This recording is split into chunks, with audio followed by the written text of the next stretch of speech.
2 సంవత్సరాలు గడిచిన తర్వాత బావా బామ్మర్దులు మధ్యలో కూతురు పంచాయతీ ఇవన్నీ చూసిన తర్వాత రాష్ట్రంలో బీఆర్ఎస్ సర్పంచ్ ఎన్నికలలో 100 నుంచి 30కి పడిపోయిన తర్వాత ఏం చేయాలనో అర్థం కాక మళ్ళీ అందరు పోయి కేసీఆర్ని తీసుకొచ్చి ఏదో ప్రెస్ మీట్ పెట్టి ఇచ్చారు తప్ప దాంతో ఫలితం ఉంటుందని నేను అనుకోవట్లేదు. 10 సంవత్సరాలు మీరు ముఖ్యమంత్రి, తెలంగాణ ఉద్యమం జరిగినప్పుడు ఏడ పోటీ చేయాలనో మీకు అర్థం కాక మీరు పాలమూరు పోతే పాలమూరు వాళ్ళు మిమ్మల్ని ఆదరించి 5 సంవత్సరాలు ఎంపీ చేసిండ్రు. 5 సార్లు పోలే నువ్వు పాలమూరుకి, 5 సార్లు పార్లమెంట్లో పాలమూరు సమస్యలు మాట్లాడలే. 10 ఏళ్ళు ముఖ్యమంత్రిగా ఉన్నారు మీరు. 10 సంవత్సరాలు మీరే ముఖ్యమంత్రి, తెలంగాణ రాష్ట్రానికి తొలి ముఖ్యమంత్రి అని రాసుకుంటారు. 10 ఏళ్లలో పాలమూరుకి ఇచ్చిన పైసలు ఎన్ని, గజ్వేల్ సిద్దిపేట సిరిసిల్లకి ఇచ్చిన పైసలు ఎన్నో ఒక శ్వేతపత్రం ఇవ్వమన్నారు సభలు పెట్టే కంటే ముందు. పైసలు ఉన్నాయి, 1000 కోట్ల రూపాయలు ఉన్నాయి, పన్నులు ప్రజల దగ్గర నుంచి వసూలు చేసుకున్న పార్టీ ఫండ్ ఉన్నది, పెడతారు సభలు. ఏమైతే అన్న జూబ్లీ హిల్స్లో కూడా పెట్టిర్రు, కంటోన్మెంట్లో కూడా పెట్టిర్రు, అయినా ఏం కాలేదు. రేపు కూడా ఏం వాళ్ళతో అవుతుందని నేను అనుకోవట్లేదు.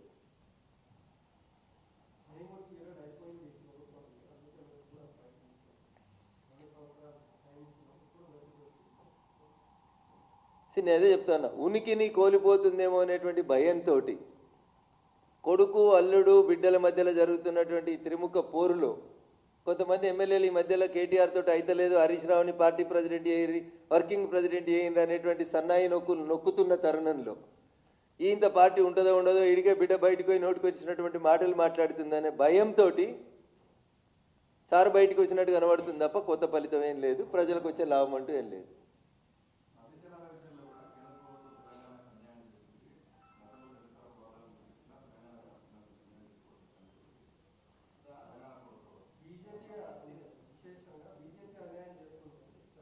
సో అట్లా మాట్లాడితేనే మిమ్మల్ని బయటికి రాకుండా ఫామ్ హౌస్లో బంధించారు ప్రజలు. భారతీయ జనతా పార్టీ మీద, నరేంద్ర మోడీ గారి నాయకత్వం మీద విమర్శలు చేయాలనుకుంటే అది సూర్యుని మీద ఉమ్మేసినట్టే అవుతుంది తప్ప ఇంకొకటి కాదు. మేము ప్రజల పక్షాన్ని ఉన్నాం కాబట్టే నరేంద్ర మోడీ గారి నాయకత్వాన్ని తెలంగాణలో కూడా చివరికి బీజేపీ అంటే పట్నమూల పార్టీ, చదువుకున్న వాళ్ళ పార్టీ కాడికి వెళ్ళి ఇలా పంచాయతీలలో సర్పంచులు, ఉప సర్పంచులు, వార్డు మెంబర్ల కాడికి గెలిచే స్థాయికి పార్టీ పోయినాయి పునాదులు. అర్థం చేసుకోరు మేము ఎక్కడికి పోతున్నాం. మీరు 100 నుంచి 30కి దిగజారిర్రు, మేము 0 నుంచి 35 దాకా ఎదిగినాం. ఇది ఇంకో 3 ఏళ్ళలో ఎడిగిపోతుంది అనేది ఒకసారి ఆలోచించుకోరు. The ratio and the rate how they are decreasing and the ratio and the rate how we are increasing అనే చూడండి. ఉదాహరణకు నా మెదక్ పార్లమెంటే తీసుకోండి, దగ్గర 85 మంది సర్పంచులు గెలిచిరు బీజేపీ వాళ్ళు, ఒక్కరు కూడా 40 ఏళ్ళు దాటలే. న్యూ జనరేషన్, యంగ్ జనరేషన్ అంతా జీరో పాయింట్లు వేసుకున్న పిల్లలే వచ్చేసారు. 100 మంది ఉప సర్పంచులు గెలిచిరు, దగ్గర 500 మంది వార్డు మెంబర్లను గెలిచినాడు ఆ మెదక్లో. నేను మెదక్ ఎంపీ గెలిచిన రోజు నా దగ్గర ఎంతమంది సర్పంచులు ఉన్నారో మీకే తెలుసు లెక్క. నేను మెదక్ ఎంపీ గెలిచిన రోజు 7 ఎమ్మెల్యేలలో 6 టీఆర్ఎస్ వాళ్ళు ఎమ్మెల్యేలు, 1 కాంగ్రెస్ ఎమ్మెల్యే, మాకు ఒక్క సర్పంచ్ లేరు ఆ రోజు. ఈరోజు గర్వంగా చెప్తే నేను మా మెదక్ పార్లమెంట్ పరిధిలో భారతీయ జనతా పార్టీ వేసి నేను బీజేపీ అని చెప్పుకునేటువంటి యువకులు 85 మంది సర్పంచులు గెలిచిర్రు, 100 మంది ఉప సర్పంచులు గెలిచిర్రన్న. This is the progress of Bharatiya Janata Party in Telangana. 10 ఏళ్ల కింద మీరు టీఆర్ఎస్ రెండోసారి అధికారంలోకి వచ్చినప్పుడు ఏ ఊర్లో చూసినా సర్పంచ్ ఎవరంటే టీఆర్ఎస్ సర్పంచ్ అనే చెప్పారు. 1, 2 అయినా కాంగ్రెస్, 1, 2 ఎక్కడైనా బీజేపీ ఉంటుండే. అట్లాంటి మీరు ఇక లేడికి వచ్చారు 30% పడిపోయినరు. వాళ్ళు చెప్తున్న లెక్కలే, కాంగ్రెస్ టీఆర్ఎస్ చెప్తున్న లెక్కల ప్రకారమే టీఆర్ఎస్ 30కి పడిపోయింది, లేదా 35కు పడిపోయింది. 100 ఉన్నోడు 35కి వచ్చుడు గొప్పనా, 0 ఉన్నోడు 35కి ఎదగడం గొప్పనా అనేది మీరే ఆలోచించాలి.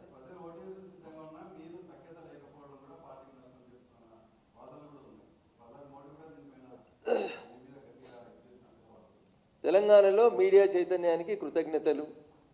తెలంగాణలో ఉన్నటువంటి ఛానళ్ళు, తెలంగాణలో ఉన్నటువంటి పత్రికా యాజమాన్యాలు, వారికి ఉన్నటువంటి రాజకీయ చైతన్యానికి నేను మనస్ఫూర్తిగా వారిని అభినందిస్తూ ఉన్నా. నరేంద్ర మోడీ గారు ఎంపీలతో మాట్లాడిన మాట వాస్తవం. ఆ రోజు దక్షిణాదికి సంబంధించినటువంటి 5 రాష్ట్రాల ఎంపీలు, తెలంగాణ, ఆంధ్రప్రదేశ్, తమిళనాడు, కేరళ, పాండిచేరికి సంబంధించినటువంటి 5 రాష్ట్రాల ఎంపీలతోటి మా పార్టీ పెద్దగా, భారతీయ జనతా పార్టీ నాయకుడిగా, ఈ దేశ ప్రధానిగా వారి పార్టీకి సంబంధించిన ఎంపీలతో వారు మాట్లాడినరు. దాన్ని తప్పుపట్టి దానికి ఏదో గోరంతలు కొండంతలు చేసి బ్రేకింగ్లు, స్క్రోలింగ్లు, ట్రోలింగ్లు. ఇప్పుడు నీ కొడుక్కి 35 మార్కులు వచ్చినాయన్న 3 నెలల పరీక్షలలో చిన్నారెడ్డి అన్న, ఏనా బిడ్డ ఇట్లా 35 వచ్చినాయి 100కి 100 తెచ్చుకో బిడ్డ అని చెప్తావా చెప్పవా?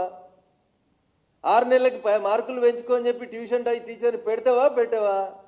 మా నాయకుడు మాకు చెప్పిండు, రఘునందన్ నువ్వు 99 కిలోమీటర్లు ఉరికే శక్తి ఉన్నది, నువ్వు 60 కిలోమీటర్ల కానీ ఆగుతున్నావు బిడ్డ, ఇంకా జరంత ఉరుకు ఫస్ట్ ప్రైజ్ వస్తుందని ఎంకరేజ్ చేసిండు. దాన్ని తిట్టిండని కొట్టిండని గ్రూపులని గ్రాఫులని ఎట్లా నాకు ఇట్లా రాస్తే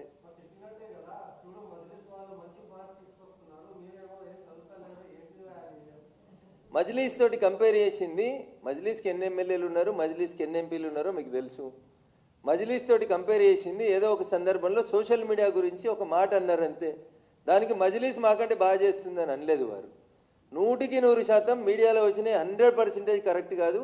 అందులో 100కి 100% మమ్మల్ని తిట్టడానికి మాత్రమే మేమంటే గిట్టని మీడియా మిత్రులు చేసినటువంటి కృషికి అభినందనలు.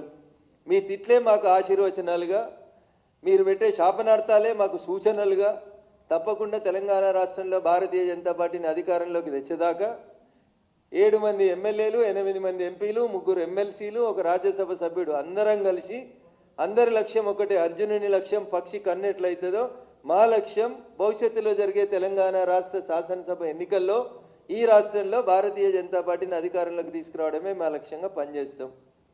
అందరూ ఒక రకంగా ఉండకపోవచ్చు, కొందరికి వెంట్రుకలు ఎక్కువ ఉండొచ్చు, కొందరికి వెంట్రుకలు తక్కువ ఉండొచ్చు, కొందరు బలంగా ఉండొచ్చు, కొందరు బక్కగా ఉండొచ్చు, కొందరు ఎత్తుగా ఉండొచ్చు, కొందరు పొట్టిగా ఉండొచ్చు.